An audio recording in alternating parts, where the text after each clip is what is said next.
13h, c'est le temps réel sur Canal 2 International. Bonjour à tous. Henri Kedjan à Tembechou. Good day. Good day, Junior Hussein Lapum. Thanks and welcome to join us on this bilingual edition of the 1 p.m. news. We begin with our top stories for the day.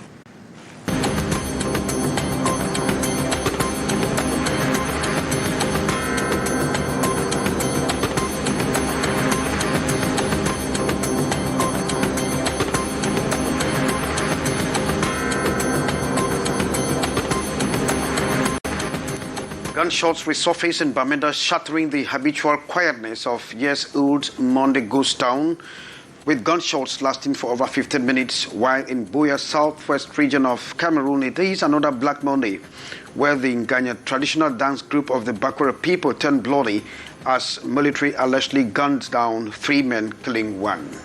L'armée camerounaise vient de mettre sous terre 2 de ses généraux morts de suite de maladie. Les nommés Gansor et Oumarou ont reçu des honneurs militaires à Yaoundé. On en parle dans ce 13h. And Cameroon's indomitable lions takes on the elephants of Côte d'Ivoire tomorrow for a last but crucial World Cup qualifying game at the Japoma Stadium. Qualification mondiale Qatar 2022, les éléphants... This is just right ahead.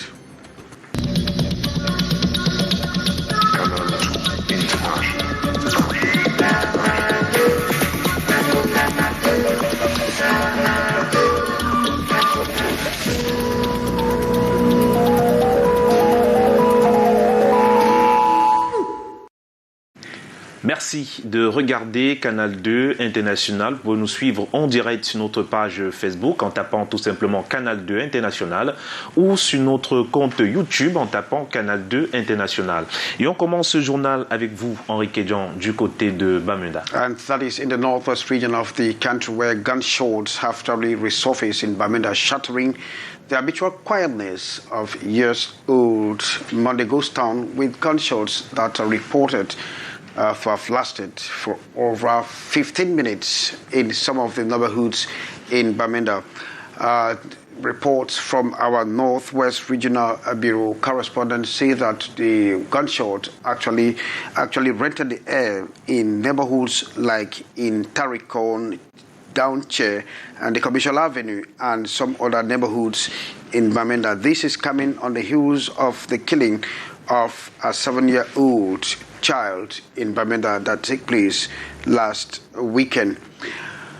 And meantime, in Buea, in the southwest region of the country, it is another Black Monday where the famous Nganya traditional dance group of the Bakwara people actually turned bloody as military allegedly guns down 3 young men, killing 1 of them.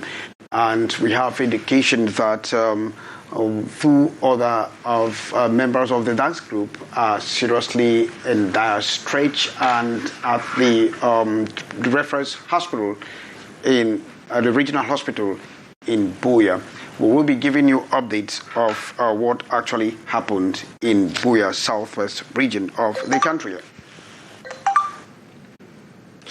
Now, in other news, the death has been made known of 2 generals of the Cameroonian army, the Umaru General Gansor Sunji. Yes, we got the pictures there of the death of General Gansor Sunji, who actually died same day as his friend, and as well as General Umaru Jam Yayab. These were 2 Cameroonian generals who have actually served the Biya regime for so many years. Both generals allegedly were already on retirement and are known to have been promoted together as generals. They play actually a very leading role to defeat the Republican Guards during the 1984 coup d'etat to topple the Biya regime. In fact, I've been working tirelessly and serving the nation in different spheres of work. And you got these third announcements there on your screen that has been made public on the death of General Gansor Sunji Shang and that of Umaru Chan Yaya. Both died yesterday, November 14, 2021, in the early hours of the day. We'll be bringing you more updates on that.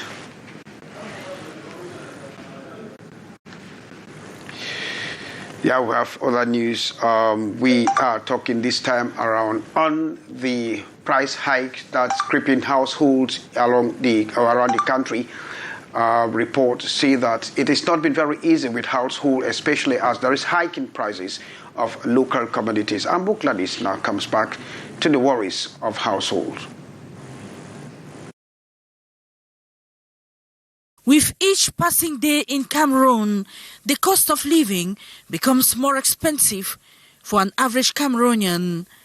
The prices of foodstuff increase daily and households barely manage to feed. We are at the Sandaga market in Douala, one of the biggest wholesale vegetable and staple food markets in Central Africa. Traders are lamenting. For now, 5-liter bucket of groundnut is supposed to be 2,300, but it's 2,700 because there's lack. A cup of coffee is 200 francs instead of 150. We are suffering. Cameroonians are suffering. It's difficult for people to eat. A cup of groundnut is supposed to be 125, but we are on 150. It is difficult for people. Life is becoming tough. Rice, plantain, fish, cocoyam, gari, onion, garlic, cassava and yam tubers have all noticed increase in prices. This housewife is perplexed.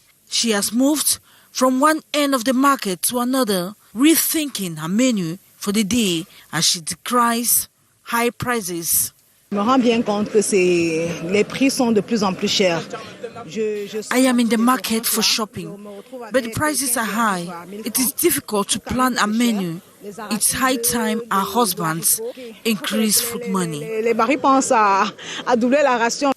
Traders blame the skyrocketing prices of certain food products on foreigners who export to their countries and have called on government to step in. If you walk around the market, you don't see food anywhere because they are exporting everywhere. Yes, Chinois, Chinese people. What? They are making life difficult for us. Let the Cameroon government try to help us.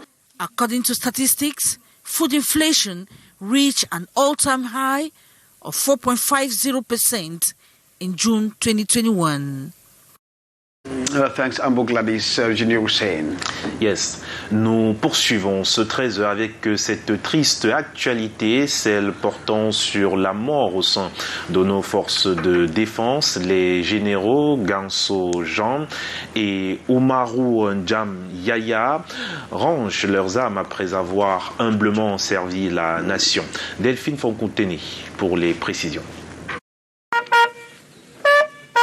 Ultime revue des troupes du général Oumarou Ndjam Yaya, cette fois couché sur un brancard. Dernier voyage pour cet officier général de 82 ans qui a rangé son képi ce 14 novembre. Le diplômé en criminologie de l'école nationale de Meloun en France repose désormais ici au cimetière musulman de Soie, en banlieue nord de Yaoundé. La sonnerie aux morts exécutée, des adieux à cet ancien directeur de la sécurité présidentielle qui a intégré la gendarmerie nationale il y a près de 64 ans. Le secrétaire d'État à la Défense chargé de la gendarmerie nationale préside cette cérémonie funèbre. Elle a été précédée par des hommages et prières à la mosquée de la Briqueterie.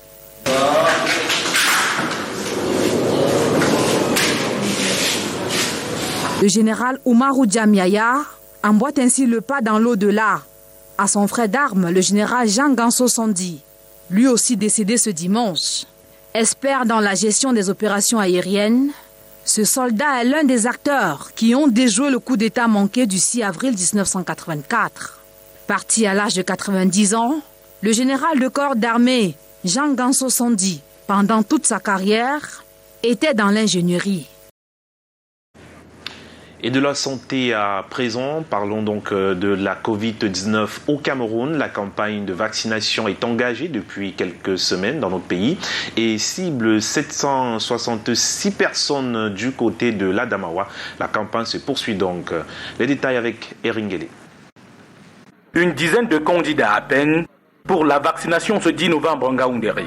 Au lancement dans l'Adamawa de la campagne nationale adressée au personnel de l'État. Il faut penser des stratégies pour enrôler la cible, soit près de 767 000 personnes attendues dans 106 formations sanitaires disséminées dans la région. Il y aura un passage dans les différentes administrations pour que les uns et les autres soient vaccinés sur place. Maintenant, si le personnel de la santé a déjà fait le tour et qu'à ce moment l'agent public n'a pas été vacciné, il va donc se rapprocher du centre de district le plus proche. Selon les statistiques de la délégation régionale de la santé, les personnes complètement vaccinées dans la région au 1er novembre représentent 2,4% de la cible et moins de 5% ont pris leur première dose. Les populations de l'Adamawa ont le choix entre 3 vaccins, même si le vaccin AstraZeneca a récemment connu une rupture de stock. Nous avons plus de 60 000 doses de Johnson & Johnson dans la région. Nous avons aussi environ 2 000 doses de Sinopharm. J'invite à ceux qui attendaient la deuxième dose d'AstraZeneca dès lundi de se présenter dans nos différentes formations sanitaires pour, n'est-ce pas, prendre leur deuxième dose. Dans son allocution, le gouverneur de l'Adamawa a usé des prétérites pour faire savoir que la vaccination est obligatoire pour tous les fonctionnaires et agents de l'État. Nous allons demander aux différents chefs de structure de nous établir la liste de fonctionnaires qui se seront vaccinés. 3533 cas ont été testés positifs à la Covid-19 dans la région depuis le début de la pandémie au Cameroun, pour un taux de guérison de près de 95%. L'on dénombre 58 décès, dont 4 la semaine dernière. Améliorer la qualité des enseignements au Cameroun, telle est l'ambition portée par le gouvernement camerounais à travers ses nombreux partenaires à Yaoundé. De nombreux enseignants sont à l'école des cours en ligne pour s'adapter au NTIC. Karameza Tchatouria, reportage. Dans la peau des étudiants, ces enseignants mettent à jour leurs connaissances pour être à même de dispenser aisément les cours en ligne. En face d'eux, des experts en la matière qui surfent avec les apprenants dans le numérique. Il est question ici de formater le cerveau des participants et y introduire les techniques et méthodes du langage informatique. Aucun bug jusqu'ici. La directrice venait de parler des bimodales qui donnent quand même aux enfants la possibilité, même si ils sont chez eux, de pouvoir bénéficier de nos cours et qui nous donne à nous les enseignants surtout d'être up-to-date. Ça va nous permettre donc de travailler à distanciel avec nos étudiants. Nous sommes en train de faire la pratique dans nos machines, c'est que nous allons aussi transmettre aux élèves professeurs pour qu'à la longue, ces élèves aillent aussi dans les établissements pour apprendre aux autres. Une mesure barrière à la Covid-19. Cette pandémie qui paralyse toujours le système éducatif camerounais. L'éducation à distance, effective depuis à peu près 2 ans dans les universités comme dans le secondaire, tend vers la résolution des entraves causées par cette maladie sur les résultats académiques et scolaires. L'espace de cours édité par les enseignants du jour. Tout ce que vous voyez là, c'est ce qu'on lit étant hors de la salle. Quand on est dans la salle, on n'a plus accès à cette page. La vitrine du cours. Donc c'est là que la chat commence, sur cet espace. Plus d'une 50aine d'apprenants aux abonnés présents ici à l'École nationale supérieure du siège des institutions. La formation va durer 1 mois, une initiative de l'UNESCO en synergie avec des universitaires. Et on reparle de technologie avec vous, Henri Kedjan. And these technologies are the GPS that will be used to ease the acquisition of land in Cameroon. It is already known that the issue of land acquisition remains problematic, and most, about 70% of all the cases in our courts are known to be land disputes. Details with Beatrice in Cameroon. The African Development Bank has offered 37 GPS to manage the services of state property, surveys and land tenure. Today, the global positioning system is a vital part of surveying and mapping activities, offering the highest accuracy. Land informations on the plots. So when we have them, we are going to have now all the different plots in our country geolocated. That is, each plot has a particular position. So for each element you have on the earth, you have its coordinates. Land is a critical sector for development of any country. This modern GPS device will help resolve problems of land title, double selling of plots, as each will have its unique identity. We are going to tackle the problem of double permutation of plots. You can identify them on your computer and you treat the problem immediately. We also just received some number of documents for cadastral works. The equipment, worth 340 million CFA francs, is fallout of the fruitful cooperation between the African Development Bank and the Ministry of State Property, Surveys and Land Tenure. Nous voulons non seulement only accelerate the dematerialization of land titles, but make land title accessible and credible to the private sector. The African Development Bank believes that with a well-managed land, we are sure to have trustworthy private investors. And this is in line with the project to support the modernization of the sector. The material will be dispatched to all regions of the country. In Yaoundé, where journalists and other communication actors have been drilled on measures to prevent road accidents as well as accurate reporting when such accidents occur. The training took place in Yaoundé, as reported by Umul Kusumi. According to the World Health Organization, statistics on road security revealed that about 6,560 people died through road accidents in Cameroon, 1.35 million in the world, and 50 million wounded each year. Seeking to reduce such growing number of deaths on our highways, it is the aim of this sensitization and capacity building workshop organized this November 12 in the nation's political capital, Yaoundé. This media training is to help the media people to have more capacity to communicate about road safety prevention. Journalists were called upon to be the main actors of road security. After this training, they will be very able to do the job very well and to communicate to save lives. Zero Death on Roads is a slogan used by this young Cameroonian association in partnership with the Ministry of Transport. They ended up by calling on all Cameroonians to be vigilant and help prevent road accidents. For most often, the road does not kill, but reckless attitudes do. Well, thanks and welcome back. Thanks, Umul. Junior Hussein, you have the next part of our news. Allons dans le sud du Cameroun, où à Ibolova, la ville est en pleine renaissance.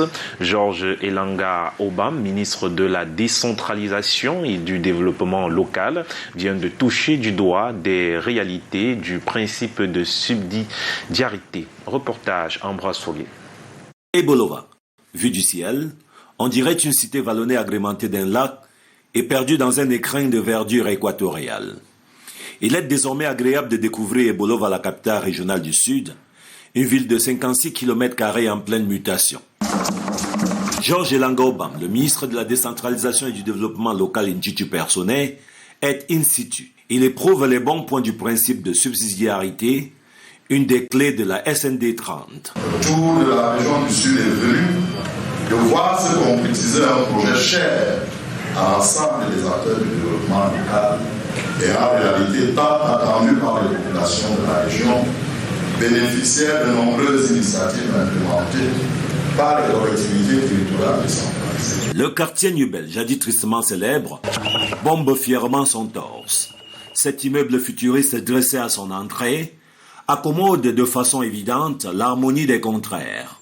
Pas moins que 3 journées bien chargées pour le Mindevel avec au menu inauguration, visite des chantiers et des réunions.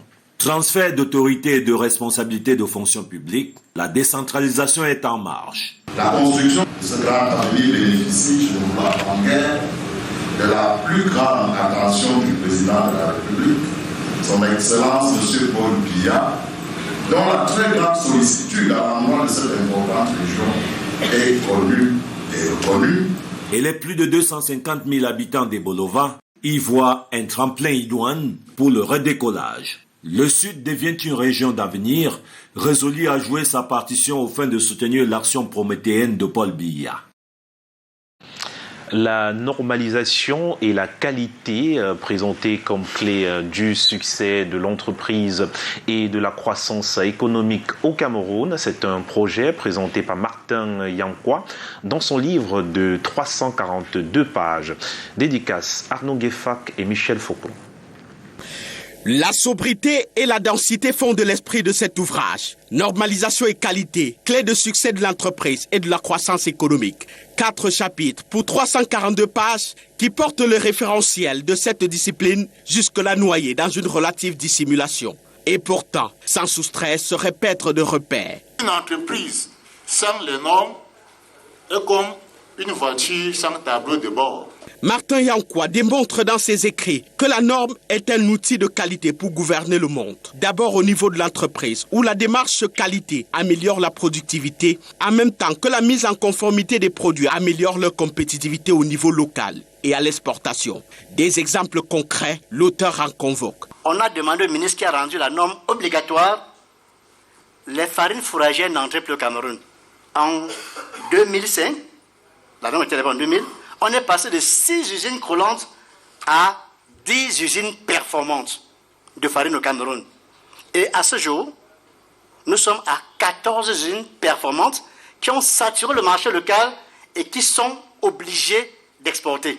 Martin Yankwa pense et soutient que des boussoles économiques, DSCE et SND 30 devraient s'inscrire avec des entreprises porteuses de croissance vers l'absolue normalisation et qualité. Le dernier axe est celui de l'enseignement à réadapter sur le fond et la forme pour une meilleure compétitivité. Le livre met sur la ligne de cette offensive qualité 3 prestigieuses plumes. L'auteur Martin Yankwa paré de science et d'expérience. Le préfacier Roger Tsafarnan-Fosso et le postfacier Gabriel Dodondoke. 1000 raisons de lire et de relire.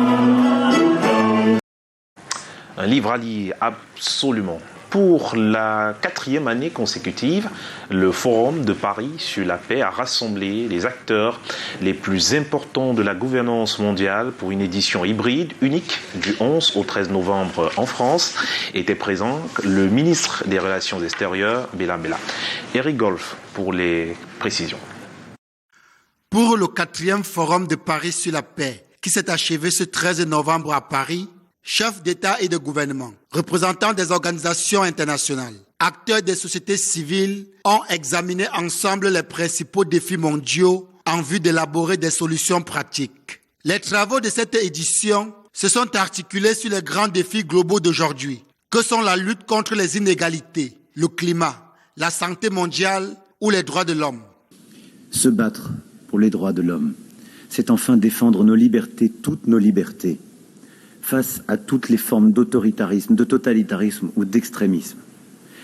Et enfin, c'est aussi se battre pour nos valeurs et nos droits dans le cadre d'un agenda numérique pour créer un ordre public du numérique et de la paix en ligne. Représentant personnel du président de la République, M. Mbela Mbela, ministre des Relations extérieures, a conduit la délégation du Cameroun, constituée notamment de André Manius Ekoumou, ambassadeur du Cameroun en France, et des hauts fonctionnaires de l'administration.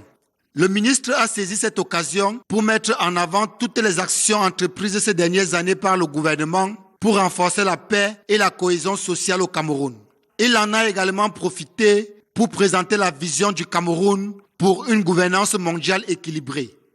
À l'issue du forum, 10 projets ont été sélectionnés par un jury pour bénéficier d'un soutien dédié et personnalisé pendant une année entière. Cette 4e édition du Forum de Paris sur la paix a prouvé que dans un contexte difficile pour le multilatéralisme, il est possible de faire progresser les solutions de gouvernance, de faire avancer des projets et de lancer les initiatives nouvelles. Et du sport dans ce 13h, Henri Kézian. And the governor of the Central Region has tasked senior divisional officers of his administrative unit to fight urban disorder and insecurity, before the end of the year and at the eve of the African Cup of Nations slated for January 2022. Details with Umulu Sumi.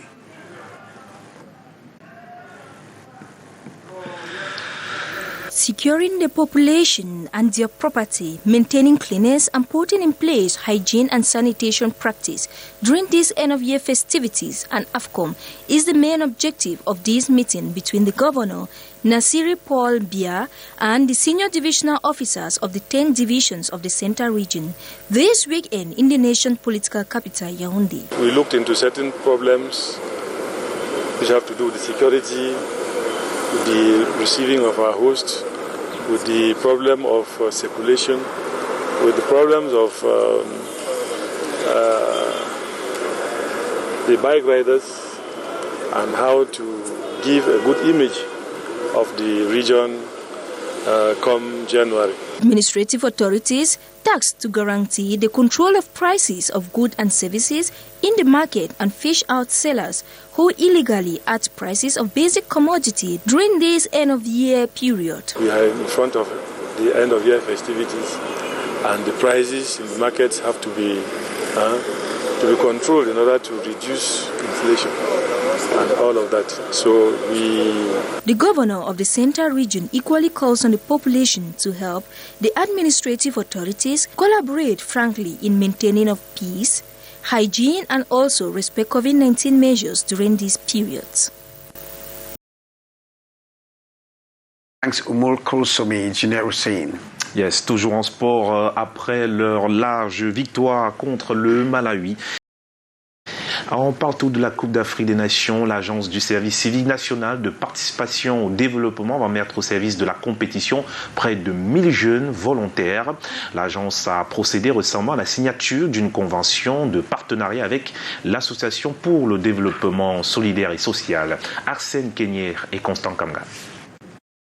L'organisation de la CAN 2021, c'est aussi et surtout l'aspect propreté sur les sites de compétition. Et pour une totale réussite sur ce pont, le Cameroun a besoin d'une jeunesse responsable et bien formée à la pratique des valeurs civiques. C'est tout l'enjeu de la convention signée ce mardi entre l'Agence du service civique et l'Association pour le développement solidaire et social. L'association dispose d'expertise nécessaire pour accompagner l'agent dans ses missions et, partant, favoriser la visibilité et l'attractivité à l'international. Apporter notre contribution à la formation des formateurs en termes de renforcement des capacités des uns et des autres pour pouvoir répondre aux défis importants qui attendent la République en matière de développement. Ces 1000 jeunes volontaires environ que le service civique national de participation au développement va déployer dans les rues et sur les stades pendant la CAN pour éduquer la population. Nos produits sont des bons produits, formés sur le plan moral, responsables, au-delà de la qui Coupe sont d'Afrique des déterminés Nations, à porter ce leur pierre partenariat permet à l'Agence du dans service civique l'éducation de mieux notre préparer la pays, formation de la QV 2022 des appelés et volontaires. Visible sera peut-être. C'est donc ici que se referme le 13h et on adresse un large sourire à nos fidèles téléspectateurs, Henri Kédian. Yeah, we want to thank them graciously for having always been part of our news at 1 p.m. We thank them for keeping the faith. From all of us, it's good night.